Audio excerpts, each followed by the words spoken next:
Welcome to the Building Texas Business Podcast, where we share stories of leadership, innovation, and success from business leaders who know what it takes to build great organizations.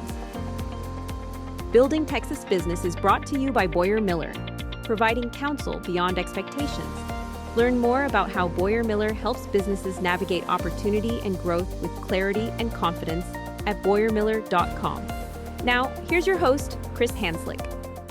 In this episode, you will meet Ryan Walsh, CEO of the Harris County Houston Sports Authority. Ryan shares how Houston has become the city leading major sports events in our country, as well as how we're preparing to host the World Cup, leading to the fact that 2026 will be the biggest sports year in the history of Houston.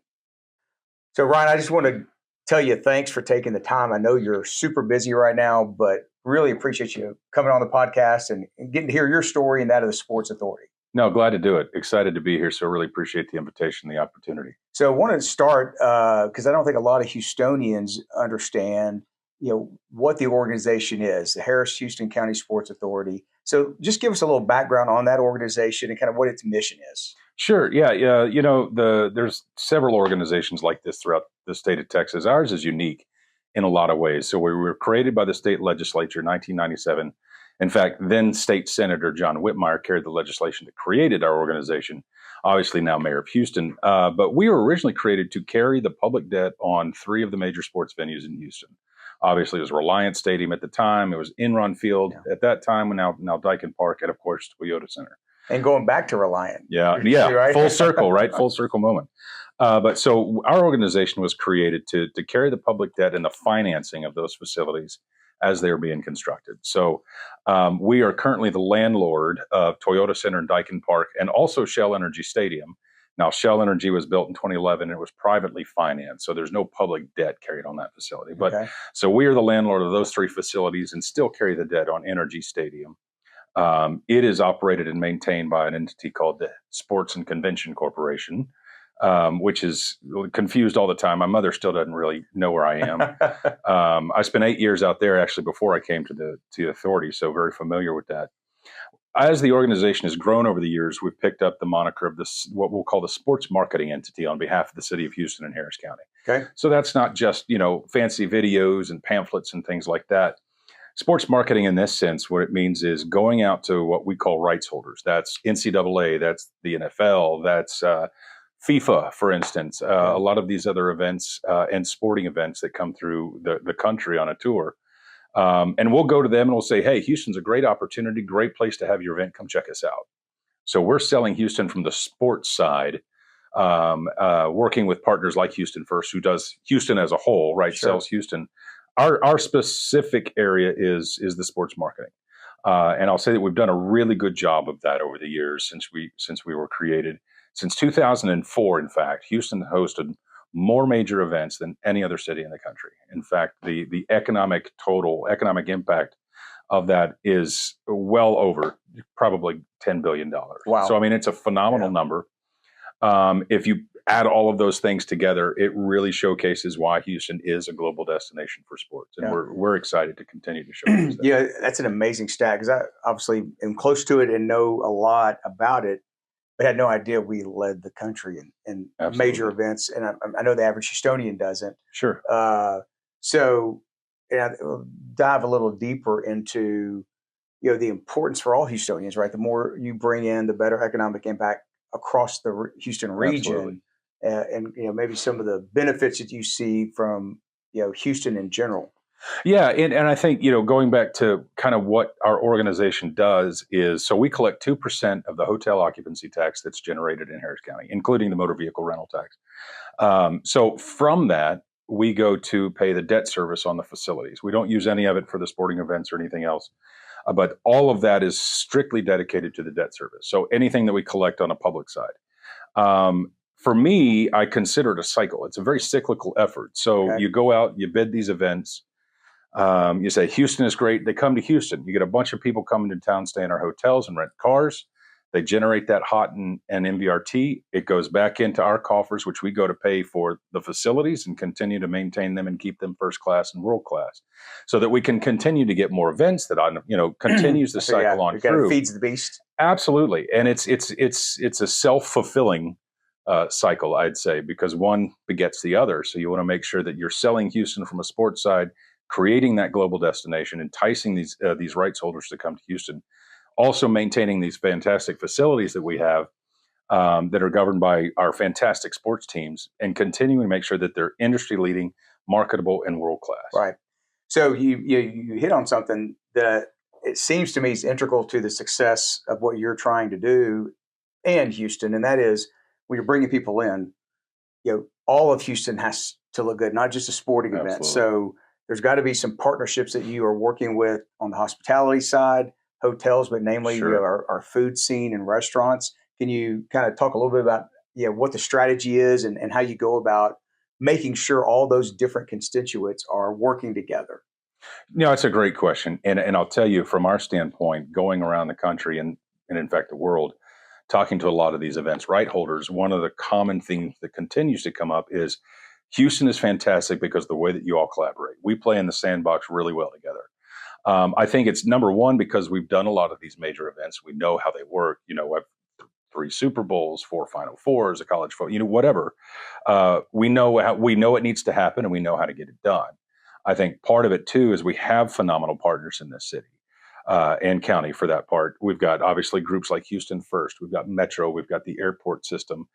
We've got the city government, the county government. You name it. There's so many different elements that are required in order to pull off a major event like this. But in fact, we had a meeting just the other day of some of our public safety partners as we're planning for World Cup. And it was just phenomenal to see, number one, so many familiar faces from doing so many events like this, but the eagerness of everybody who will pick up that phone when you call and say, I don't care what it is, you got it. What do you need? Okay. And we'll make it happen. Yeah. And it really is, people say that Houston is a can-do city, and it really does become not just a can-do city, but a must-do. We want Houston to succeed as a whole. And one of the things that I tell the staff is certainly for what we call a citywide event, these big ones, is it's not a sports authority event. It's not a Houston event. It's not a Harris County event. It's our event. It's everybody's event. Yeah.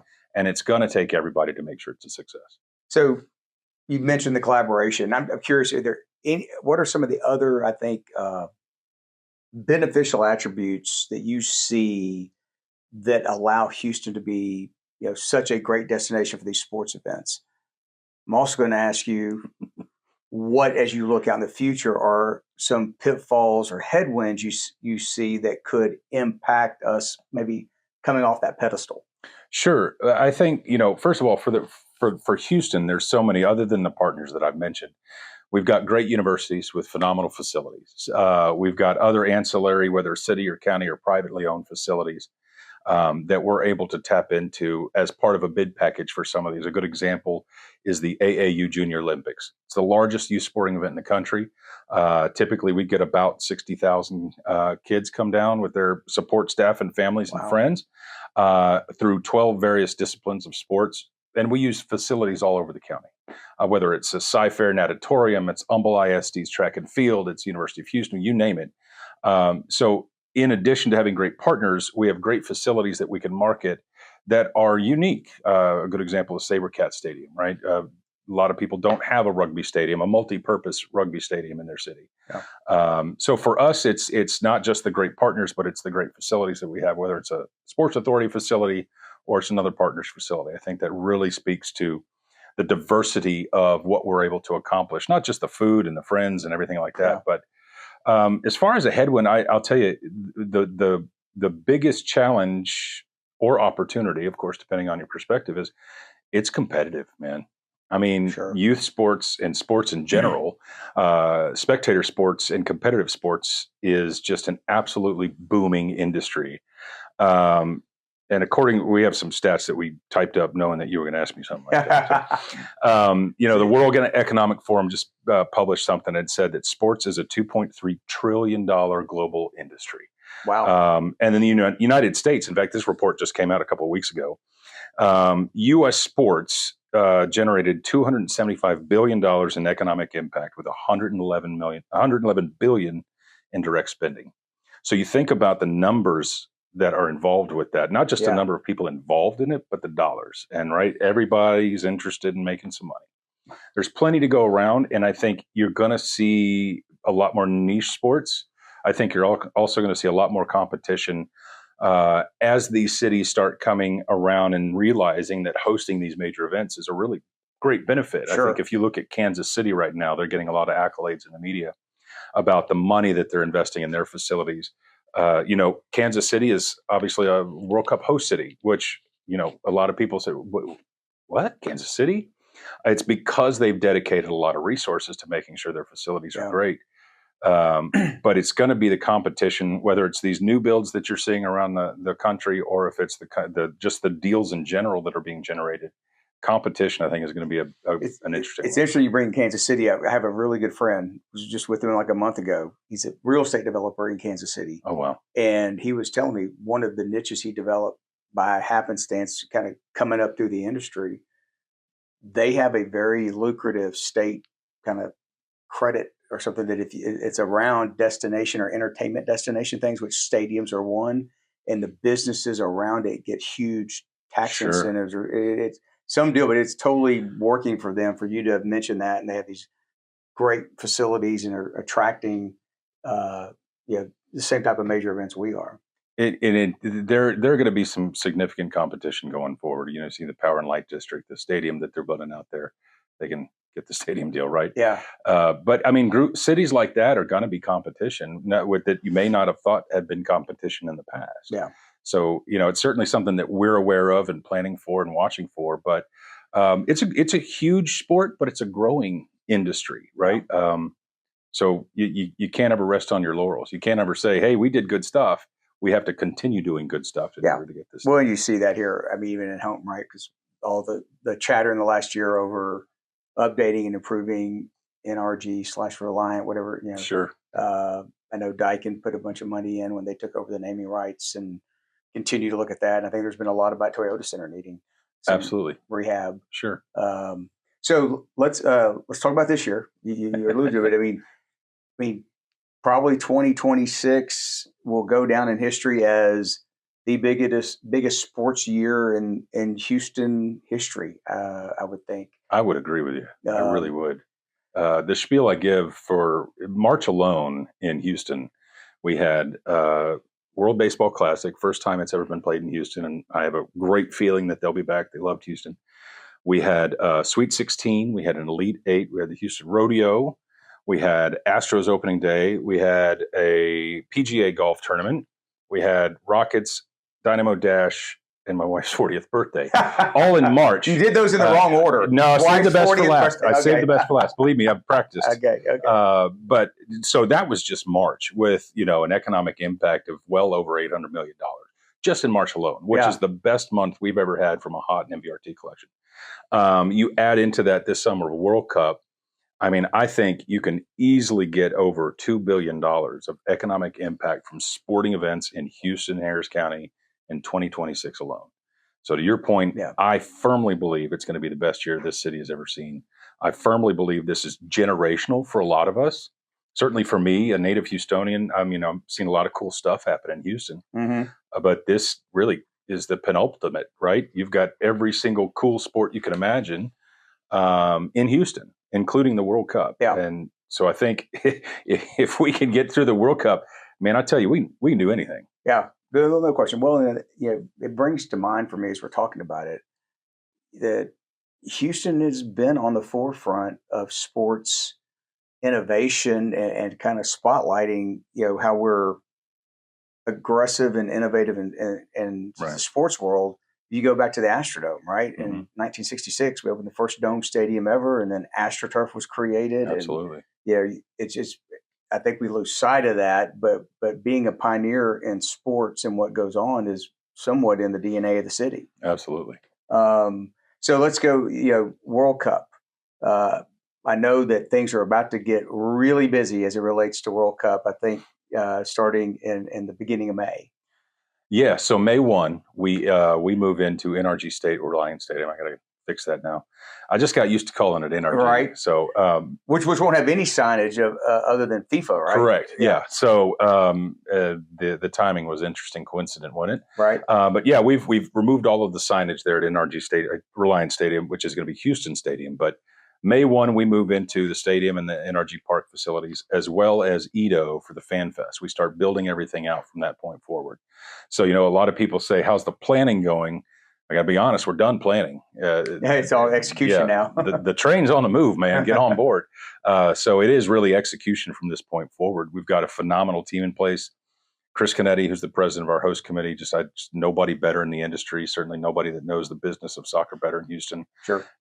We've got a phenomenal team on the ground doing all the work. We've got great partners working with us around the city, in the county.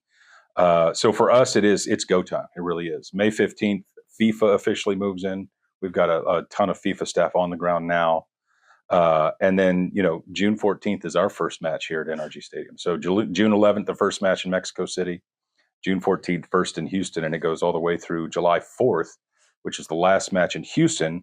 And the cool thing is, on July 4th, obviously 250th birthday of the country, there's only 2 matches in the United States, or actually globally for that. And one is in Houston, the other in Philadelphia. Oh, wow. So it's July 4th in Houston, on top of all the other cool stuff that happens in Houston. It's going to be a big day. Sounds like it. So let's, just getting a little deeper, I, want to give the listeners an idea of what they can expect. So you alluded to something, I guess, Reliance /NRG /whatever during the World Cup will be referred to as Houston Stadium. Correct. Okay. And then you mentioned Fan Fest. So what's that going to look like? Kind of, is that going to be primarily at Shell Stadium or, No, we've taken over 4 city blocks about in EaDo, which is just starting with Shell Energy. We're just south of that. We're right on the southern edge of Shell Energy Stadium. They'll have some activations as well at Shell Energy, but for us, we've taken over those 4 city blocks, and it's really going to be a phenomenal experience. I mean, it really is. It's not just a place to go. You think of a Final Four Super Bowl Fan Fest, right? You go throw the football on the can, you get a koozie or something like that. FIFA really wants these fan fests to be watch parties. They really want fans to be able to get engaged and invested in the games wherever they are. So we're going to show all 104 matches, regardless of whatever time they are, in addition to the matches that are showing in Houston that day. We are one of the only fan fests that's free to the public. And we're, I think, to my knowledge, the only fan fest that's open 34 of the 39 days of the World Cup. So we are required by FIFA to take 5 rest days, which we are. Interesting. But we are open every single day aside from that. So for us, it's a sense of pride to be able to, 1, have this fantastic fan fest, but 2, make it free of charge so that everybody in the community, whether you're a resident or a visitor, you can come experience what that means. There's going to be food. We're going to try to celebrate the culinary options that Houston has, the diversity of the culinary scene. Throughout the food courts at Fan Fest, we're going to have a massive watch area that'll have a stage in the center with 2 massive screens on the side. Cool thing too is, a lot of the Fan Fests around the country trying to get the A or B list talent to come play their Fan Fest. Ours is truly community driven in that we actually held a talent search. We want all Houston talent on our stage in between the matches. So when you're at the Fan Fest and there's no match on the big screen, it'll be all Houston talent on that stage, which is really cool. Saudi Aramco is a big sponsor of FIFA globally, but certainly here in Houston because their offices, they've got a massive activation out there. They've got a mini pitch. Part of the legacy program is what we call the free kick soccer program and growing the game of soccer. So we've got that mini pitch that we started, I guess it was several months ago, with a 7v7 tournament from a lot of the youth athletes in town.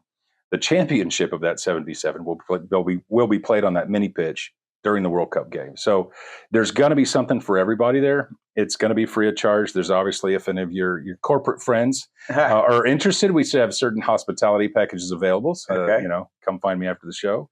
But it's a real big sense of pride for us that is absolutely free to the community. Of course, the stadium itself, it'll be, just like any other event that you might go to, a rodeo or a concert or anything, maybe a little bit more increased security, just because of the nature of the beast. Sure. But, the talk about, oh man, there's going to be all this traffic and, blah, blah, blah, and we're going to be sitting on 610 for 3 days. From our perspective, we really don't anticipate that. Yeah. We really don't anticipate any more vehicular traffic than you might normally see. most of it's going to be, the Ubers, the Lyfts, the limousines, and things like that are going down to the stadium. So it's going to be a fascinating experience. I think you'll know, obviously, that World Cup is in town for 39 days. You'll see its impact, whether you're going to the restaurants and things like that in downtown or around the stadium. But I think really it's going to be just a phenomenal experience, whether you're a resident or a visitor. Houston is going to show its best side. So will there be activations on the grounds at Energy Park, kind of similar to the rodeo, like where there's the wine garden or other things, or is it just going to be the game going on inside the stadium? There will be some activations, some hospitality activations, and some other sponsor activations that FIFA will have out there. But for the most part, FIFA's goal is if you're at the stadium, we want you to come watch the game. Yeah. So for the most part, unless you have a game ticket, you probably won't be able to get on the grounds. But there will be plenty that will be going on, not just at FanFest in the stadium, but around the city. So there's ample opportunity to get engaged in the atmosphere. And then going back to FanFest, will that open kind of the day of the first game or like a week before to build up interest? What's the plan? We're going to open June 11th. It'll be open from the first match to the last match, Gotcha. to the final match. So June 11th through, what is it? July 4th? 20th, I think. No. We'll get the date for you, but it is from the first match in Mexico City to the final match in New York. Okay. It'll be open those days with only 5 rest days. Gotcha. So Gotcha. It's going to be really cool. I'm excited about that. One thing I've heard as well, you can either confirm this or tell me I got fake news, but one of the extra benefits, right? You have the local crowd, you have these amazing games going on, but you'll get fans. I know the Netherlands is playing Sweden, I think June 20th is one of our bigger games here in Houston, right? Those are two big names in the world soccer scene. But you'll get visitors from those countries, even though they don't have a game ticket, to just be here, around the team and to be able to watch in the same city the game's going on. You're exactly right. And it's we've heard stories of this and seen videos. So the Dutch, they bring in, typically when it's over in Europe, it's, it could be anywhere from 15,000 to 60,000 people, depending on the proximity to the Netherlands. But they'll bring that many fans, and they have this march, this pre-match march. Yeah. That is, to my knowledge, every single time it's exactly 1.8 miles from wherever that point is to the stadium. And they have this massive orange double-decker bus that, in fact, our team worked with the Port of Houston and Customs to have shipped to Houston. We got it licensed and registered in the state of Texas so we can drive it on the streets. Yeah. But we'll have this large Dutch march before that match. Another story that we heard. I was going to say, I heard that arrangements have been made so that they could do the march here. Oh, absolutely. Are there details like what is that going down Main or Fannin? I think it's going down Main Street to the stadium, and that match is at noon, so this will be an early morning match or march rather, right. Which is good in the middle of Houston in summer. Right. But we're told the other day that there's 4,000 or 5,000 residents of Curacao that are going to be coming in. I mean, I think that's the entire population of the island. The whole island. But Chris Canetti not a good time to go visit because there'll be staff. It could be good. Or you have the whole island yourself. Yeah, your own private island for a little while. But Chris Canetti tells a story of the World Cup in Russia when Peru was playing in one of the matches, and I think they had like 10,000 tickets to get into the stadium. But 40,000 Peruvians traveled from Peru. You think about Peru over here, all the way over to Russia just to be there and enjoy the atmosphere. So I think you're going to see a lot of that. I think you're going to see a lot of people following the teams around wherever they're playing around the country or in the globe. Mm-hmm. Portugal's going to be a cool one because they have such a great history of, the fans standing outside the team hotel, just hoping to catch a glimpse of Ronaldo. Yeah. And especially this is his last World Cup, so he's got a lot more interest following him. What did I see the other day? Ronaldo has 686 million followers on Instagram. Good Lord. I mean, my 300 looks cool. I think, but, you thought your kids were impressed with that, right? Yeah, man, I just can't fathom that. But just the draw that these guys have, these teams have, I think you will see a lot of transient visitors that are just either following the teams or just here to say, hey, I'm just happy to be here. Yeah. Well, that's great. Okay, so anything else just kind of World Cup specific or maybe Sounds like a lot's going to be going on in the downtown area. So if you want to stay out of the fray, you avoid downtown for a good part of June. I say, hell, come on down. Yeah. Get in an Uber and come on down. And there's going to be lots to do. And I think that's going to be the fun part is not only do you have the Fan Fest, but you've got Astros games. The Dynamo have been great in that they've kind of moved all of their games to away games during this time frame. But there's still going to be lots going on at Shell Energy. There's going to be lots to do and lots to see. So I think, if you do get a chance, come experience FanFest and come on down. I really don't think the traffic is going to be as bad as everyone thinks. I think certain times, if you've got a match at NRG Stadium and you've got an Astros home game, I think there's two days that happens. But other than that, I think it's going to be an excellent atmosphere. Very good. If people want more information, is there a website to go to? Absolutely. Check out our host committee website, which is fwc26houston.com. Okay. You get all the information there. We're going to try to also upload some informational type stuff. If we know of another thing happening around the community, like Sugarland is a sponsor of our host committee, so they're going to have a lot of activations down there. So hopefully we'll have this central repository of all the cool stuff happening. We'll also have links to all the stuff happening at the stadium and the Fan Fest. So anything you need should be on that website. Great. We'll turn the conversation a little bit, talk a little bit about you, because you're the CEO of the organization, but I know you've only been in that seat a little over a year now. About a year and a half. And so let's talk about, kind of how did that come about and what's that journey been like for you just as a leader of a very significant organization for our community? It's surreal. I'll be honest with you. If you'd asked me 10 years ago, are you going to be working in sports? And certainly if you're going to be at the sports authority, you out of your damn mind. But it all kind of happened, the way life does. What do they say? Life's what happens when you're busy making plans, right? Right. I was working for the previous county executive, Judge Emmett. And then there was an opening out at the Harris County Sports and Convention Corporation, which is the entity that oversees NRG Park. He said, "Hey, I really need you to go out there, help me out." It's like, sure, okay, sure. My predecessor there retired about 6 months after I got there. So the board selected me as the CEO of the park there. Spent about 8 years there. And then this position opened up a little more than a year and a half ago. And I got some calls from some friends. I had no desire. I did not drop my name in the hat on this one. I was happy at the park. We had a lot of stuff that we were working on that I wanted to see through, whether it was, the lease renegotiations, whether it was the building renovations, whatever it was. But I got a call from some friends and some elected officials who said, "Why don't you check this out?" "No, I'm all right. It's okay." Finally, you get the third call from the mayor, and he says, "I'm not really asking you anymore." I said, "All right, sir, I'll do it." And it made a lot of sense to me to make that transition. One, taking that knowledge of the way NRG Park works and knowing that the needs of not just that facility, but the others, and being able to have somebody in that seat that understood the way not just Houston Harris County politics works, but also understands the needs of the facilities and hopefully how to make those solutions happen. To your point a little while ago about the facilities needing some updating. So for me, it was a very circuitous route. Native Houstonian.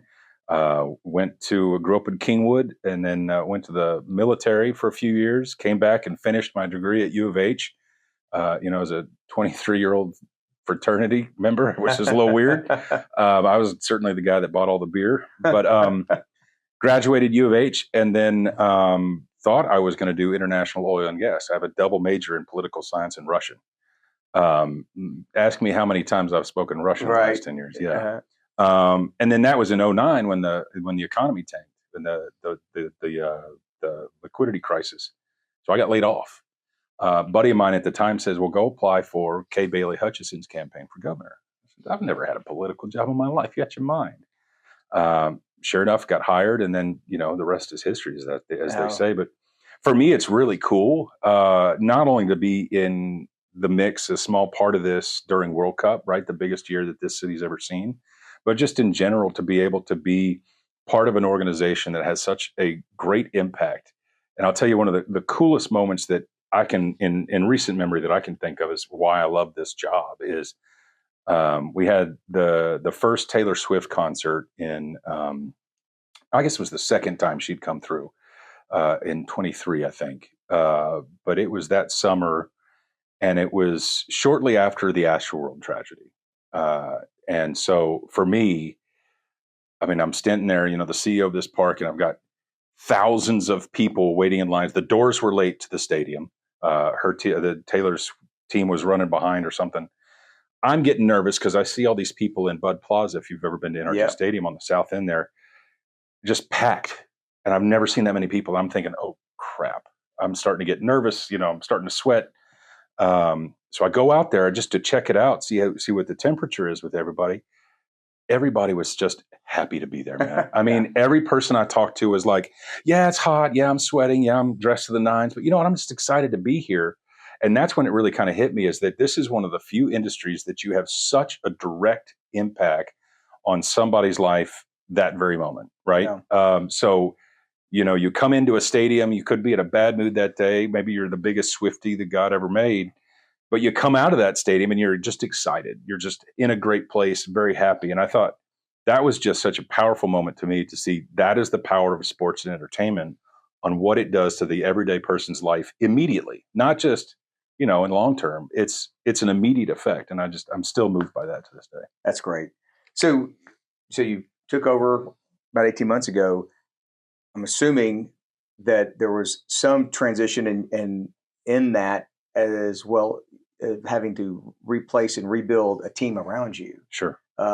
So what are some of the things, just from a leadership as a CEO standpoint, that you did to kind of, facilitate that process, you think, maybe based on prior experience, helped you, engage and find the right people to surround yourself with? Yeah.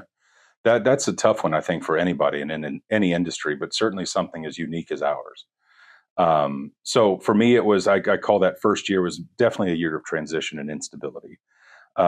We were all kind of trying to find our way. We were taking this organization that was well established, but redirecting it, right? Yeah. And so one of the first things I did was that the three core principles that I wanted our team to look to every single day was accountability, transparency, and collaboration.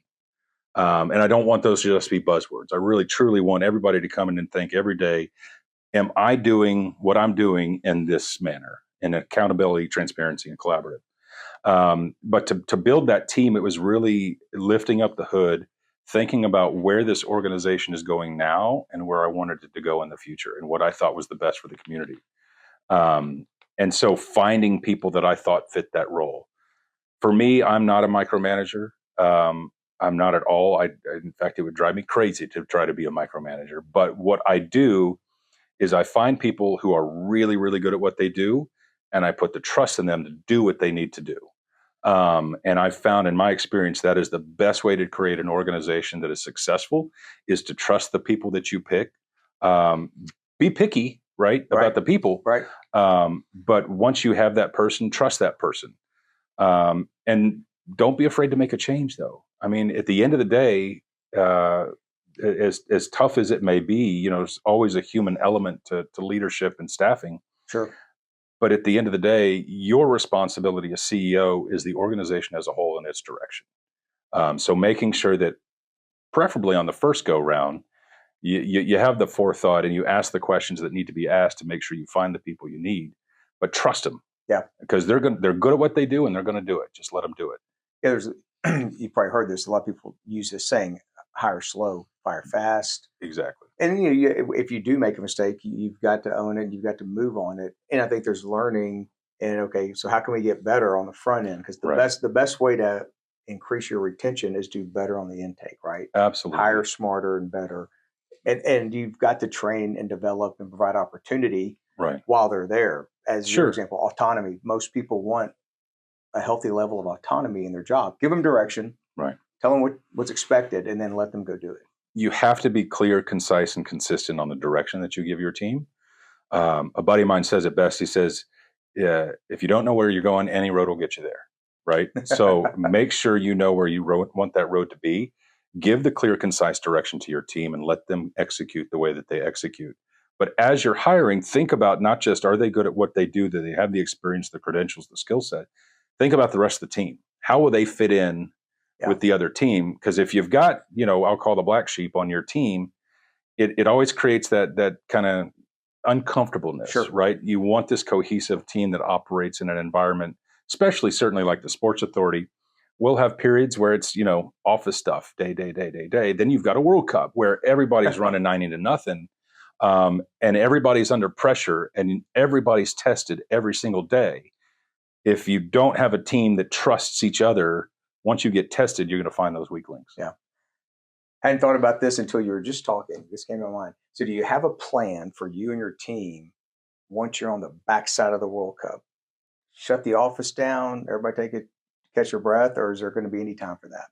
No, absolutely. Yeah. I mean, to me, it's one of the things I tell my wife all the time. She doesn't listen to me. I'm like, self-care is family care, right? So, and I tell the team that, Jared could vouch for that, is at every staff meeting we've had for the last several months, I always close it by saying, please take care of yourselves. If you need a day off, take a day off. If your friend needs help your friend. If you just need to sit for an hour, go sit for an hour. Because to me, obviously, if you can't take care of yourself, you can't take care of the rest of the team. So Right. Post World Cup, I'm hopeful that everybody's going to take some time off and go find a sandy beach somewhere. We'll probably close the office for a couple of weeks, if not more, just to give people an opportunity to regroup. Sure. But really, then it is, off to the races again. I say, while 27 doesn't have quite the lineup that we do for 26, I'm calling 27 our leadership year. I really want to do a lot of the staff development. We've got a really young team, a new team, to what you were talking about earlier. I want to help develop that team and get us to a point where 28, we're off and running. We're a cohesive team. Everybody has the tools and resources they need. 25 was the transition. 26 is World Cup. 27 is our growth. So looking forward to that 3 to 5 year plan of developing the team so that nothing stops us. Love that, the strategy and vision that you have behind that. That's great. So, Ryan, this has been a great conversation. Really, appreciate you coming to share the details behind things, but really everything that you have been doing when you were at Energy Park and what you're doing now to make Houston the best it can be. I appreciate that. I think we all benefit from that. So before we wrap, though, I've got to ask you at least one last question. Yeah. You prefer Tex-Mex or barbecue? Tex-Mex. All right. So, all the way. All right. So we'll be featuring a lot of Tex-Mex in the activation centers and with our guests, along with all the other cuisines we have. No comment. I mean, we're close enough to Ninfa's over there on navigation. So that's true. Absolutely. They're going to be right in the heart of it. I didn't think about that. Great. So, well, Ryan, thanks again. Appreciate your friendship. Thank you, Thanks Chris. for taking the time. Likewise. No, anytime. Take care. Thank you. That's it for this episode of Building Texas Business. Don't forget to check out the show notes at BoyerMiller.com/podcast for insights and resources from today's conversation. Learn more about how Boyer Miller can help your business grow at BoyerMiller.com. Thanks for listening, and we'll see you next time.